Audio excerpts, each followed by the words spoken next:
Jangan lupa untuk subscribe dan nyalakan lonceng notifikasinya.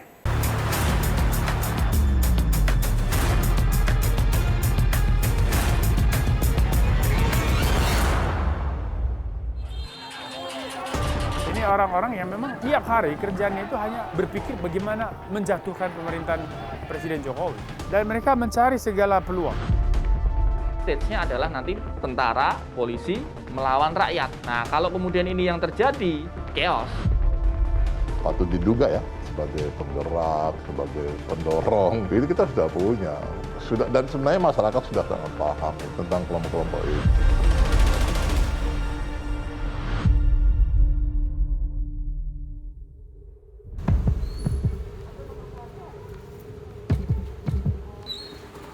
Satu setengah tahun sudah pandemi melanda negeri ini. Namun gelombang kasus baru COVID-19 datang bertubi-tubi seolah belum mau berhenti.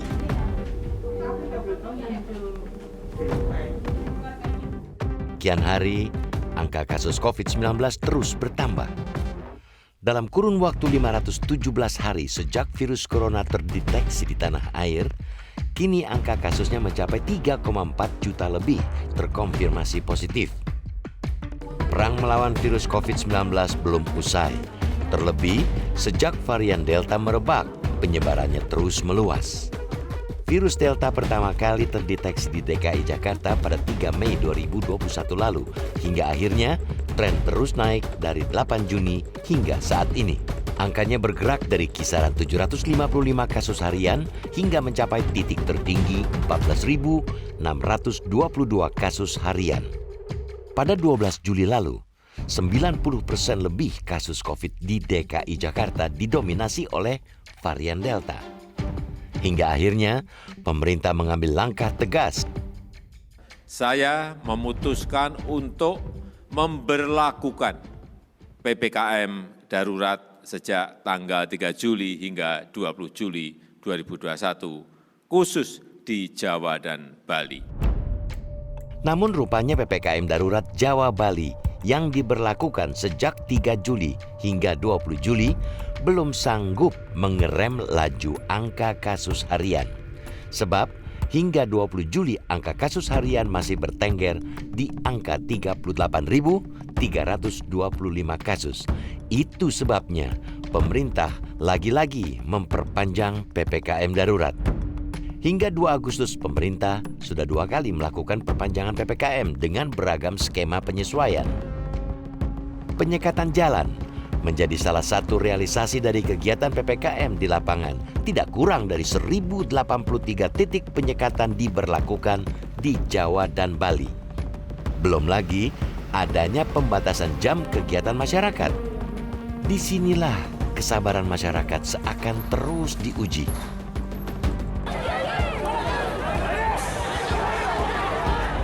Hingga akhirnya muncul gelombang aksi demonstrasi. 16 Juli lalu, ratusan mahasiswa di Ambon menggelar aksi unjuk rasa menolak PPKM darurat. Demonstrasi yang dilakukan di depan kantor wali kota Ambon ini menuntut pencabutan aturan PPKM mikro karena dianggap menyengsarakan rakyat kecil. Jalannya aksi berujung ricuh lantaran peserta aksi tidak terima dibubarkan secara paksa oleh aparat.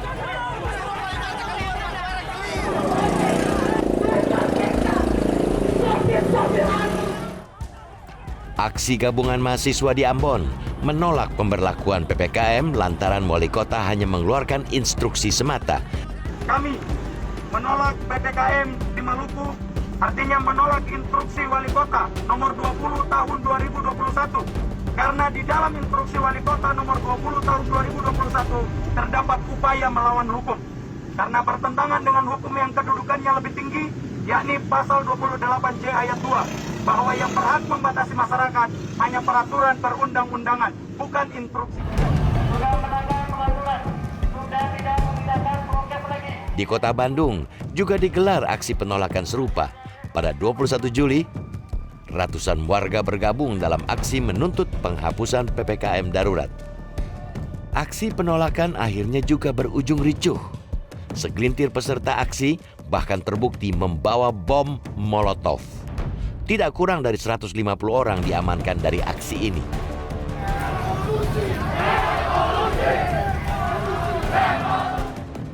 Soal angka kasus, Provinsi DKI Jakarta dan Jawa Barat selama ini memang selalu beriringan. Jakarta menempati posisi tertinggi kasus penyebaran, sementara Jawa Barat ada di posisi kedua. Hingga 1 Agustus lalu, kasus terkonfirmasi di DKI Jakarta mencapai 23,9% total kasus di Indonesia. Sementara di Jawa Barat, presentasinya mencapai 17,9% dari angka nasional. Sejak pemerintah memberlakukan PPKM darurat Jawa dan Bali, di media sosial mulai bertebaran seruan untuk menggelar aksi penolakan. Dan rupanya seruan ini berhasil. Di Pasuruan, Jawa Timur misalnya, aksi massa bahkan merusak fasilitas pos polisi. Adik-adik kita ini yang rata-rata dari luar kota Pasuruan. Ada yang dari Kabupaten Pasuruan, ada yang dari Probolinggo, yang tujuannya tidak jelas. Begitu kita tanyakan mau nongkrong, mau minum kopi, tapi intinya ini akibat dari ada pamflet yang beredar beberapa hari yang lalu dan tidak bertanggung jawab. Tidak ada korlap, tidak ada penggeraknya, namun hanya membuat gaduh atau propaganda.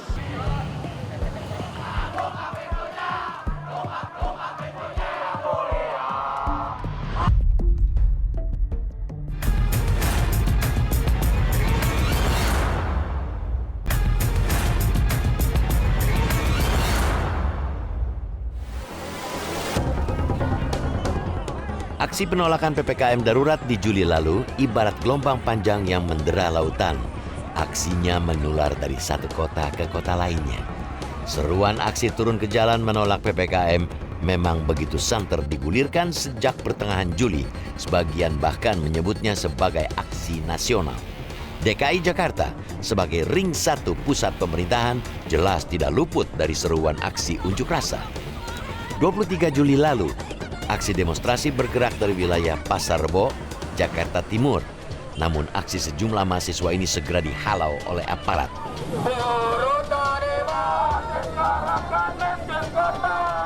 Di hari yang sama, aksi demonstrasi juga terjadi di Medan, Sumatera Utara.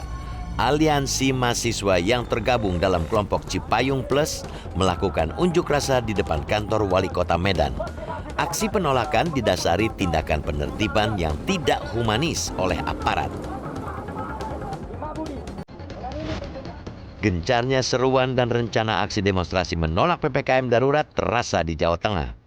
Sebuah grup WhatsApp yang menamakan diri Grup Tenis Semarang juga merencanakan aksi pada 24 Juli 2021.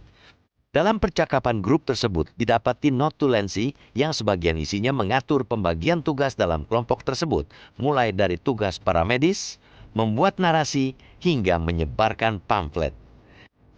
Tidak tanggung-tanggung, dalam percakapan WhatsApp yang terekam, aksi ini menargetkan membuat kekacauan untuk melumpuhkan perekonomian kota. Namun, belum sempat aksi itu dilakukan, kepolisian daerah Jawa Tengah keburu mencokok 2 orang terduga provokator. Polisi juga menyita barang bukti telepon genggam beserta tangkapan layar percakapan ajakan unjuk rasa. Salah seorang anggota grup tenis yang bernama Ridho Maulana akhirnya mengunggah permintaan maaf dan berjanji tidak akan melakukan aksi unjuk rasa. Assalamualaikum warahmatullahi wabarakatuh. Nama saya Ridho Maulana. Dengan ini saya menyatakan bahwa saya tidak pernah berniat untuk melakukan segala bentuk provokasi untuk melakukan perpecahan dan kekacauan. Seruan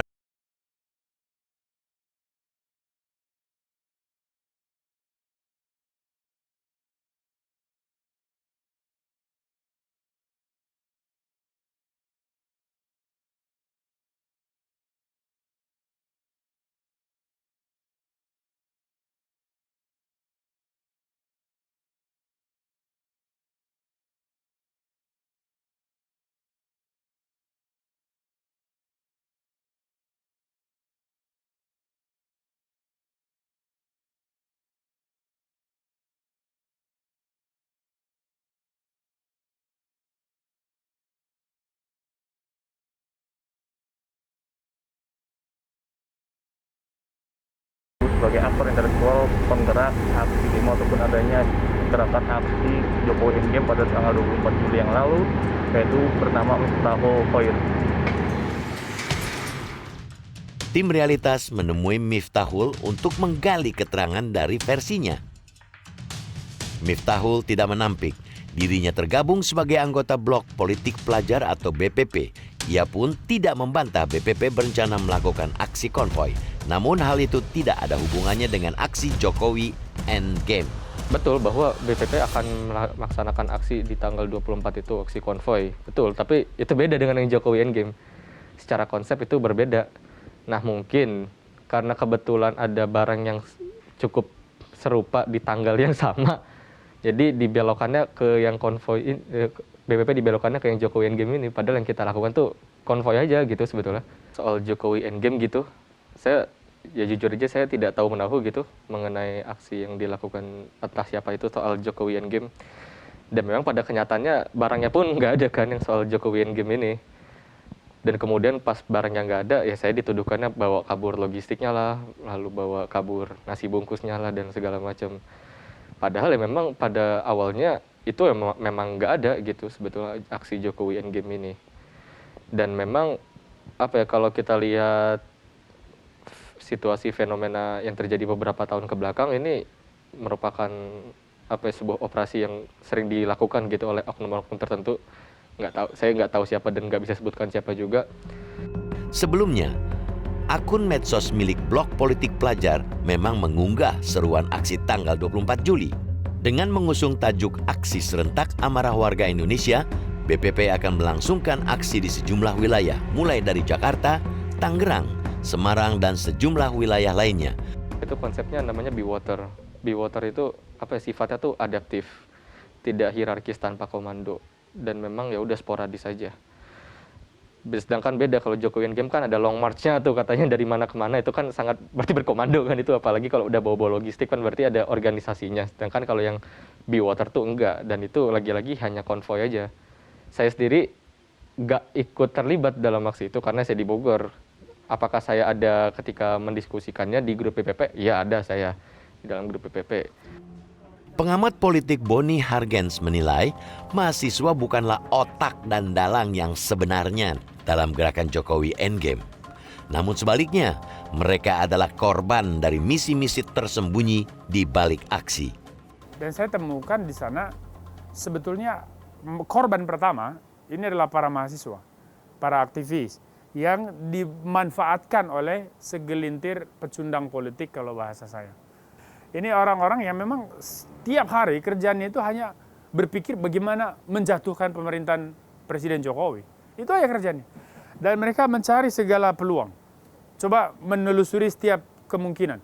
Dan mereka melihat situasi pandemi ini bisa menjadi peluang. Maka mereka butuh dukungan masyarakat. Caranya apa? Melakukan agitasi, propaganda. Bahwa PPKM darurat itu tidak perlu. Bahwa virus itu rekayasa. Bahwa vaksin itu macam-macam lah tuduhan-tuduhannya. Nah, saya kira orang-orang macam ini ya memang harus kita anggap sebagai musuh negara di dalam situasi saat ini.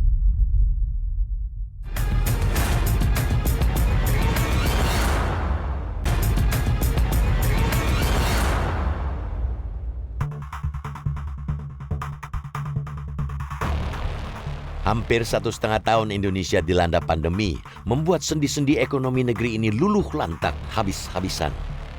Badan Pusat Statistik mencatat, sejak Maret 2020 hingga Maret 2021 terjadi penambahan jumlah penduduk miskin sebanyak 1,12 juta orang. Tidak kurang dari 2,1 juta pekerja terdampak COVID-19. Mereka adalah pekerja yang di-PHK, dirumahkan, dan pekerja informal yang kehilangan pekerjaan atau bangkrut. Dengan catatan, itu pun baru data yang terekam hingga Agustus 2020 di Kementerian Ketenagakerjaan.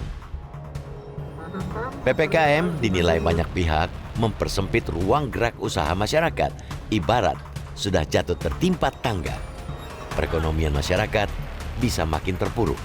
Kita selalu memantau, memahami dinamika di lapangan, dan juga mendengar suara-suara masyarakat yang terdampak dari PPKM. Untuk meringankan beban masyarakat yang terdampak, pemerintah mengalokasikan tambahan anggaran perlindungan sosial 55,21 triliun rupiah berupa bantuan tunai yaitu BST, BLT desa, kemudian PKH, juga bantuan sembako, bantuan kuota internet, dan subsidi listrik diteruskan.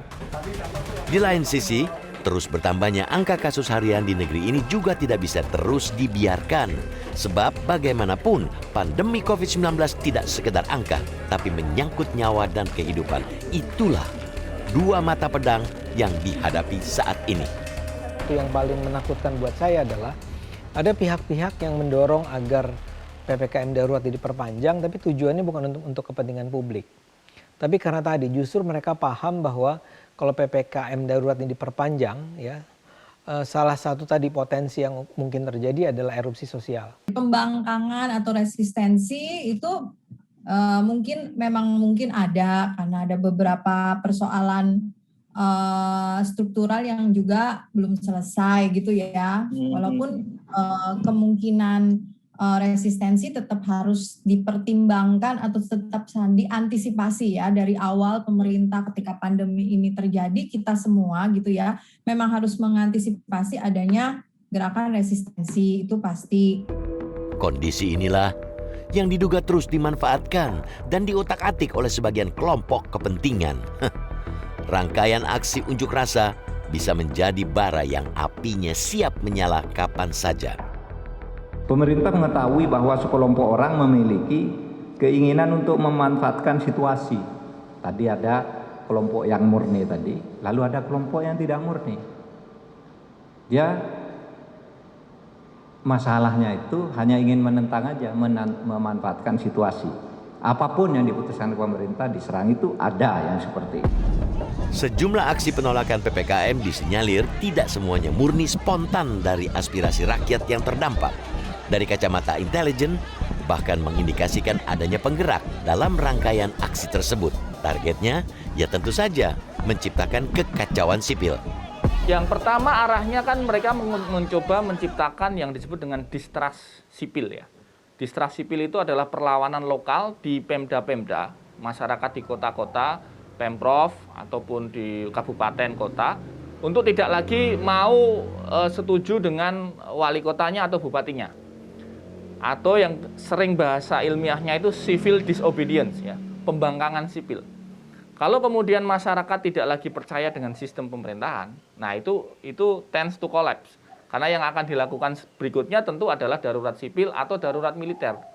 Nah, kalau kemudian dilakukan darurat sipil, darurat militer, maka stage-nya adalah nanti tentara, polisi melawan rakyat. Nah, kalau kemudian ini yang terjadi, chaos.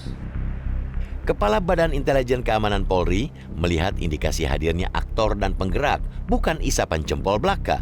Itu sebabnya sejak awal letupan aksi penolakan, Intelkam Polri sudah memetakan pihak-pihak yang disinyalir menunggangi aksi.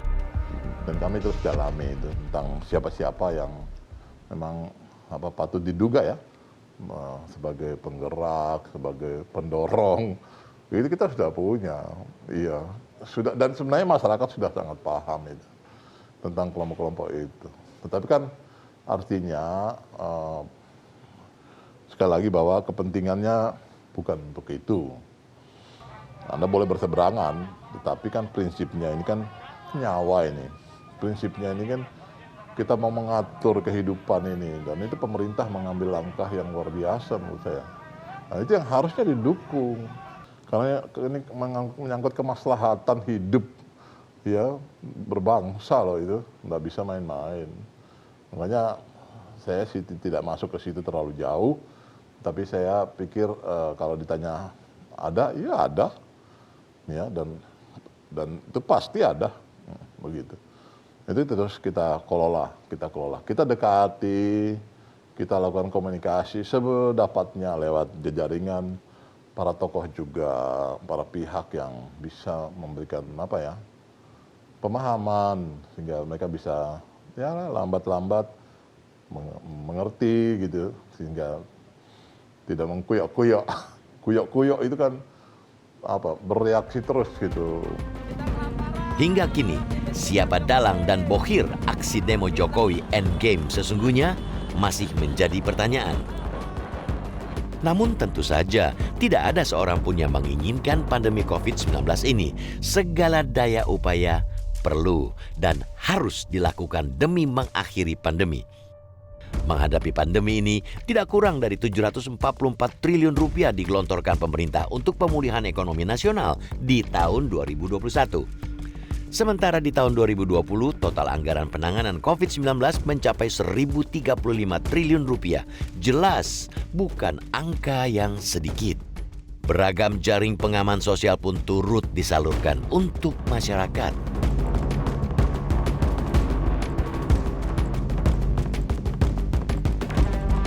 Itu sebabnya tidak sepatutnya ada pihak-pihak yang memainkan gelombang pandemi untuk kepentingan kelompoknya sendiri.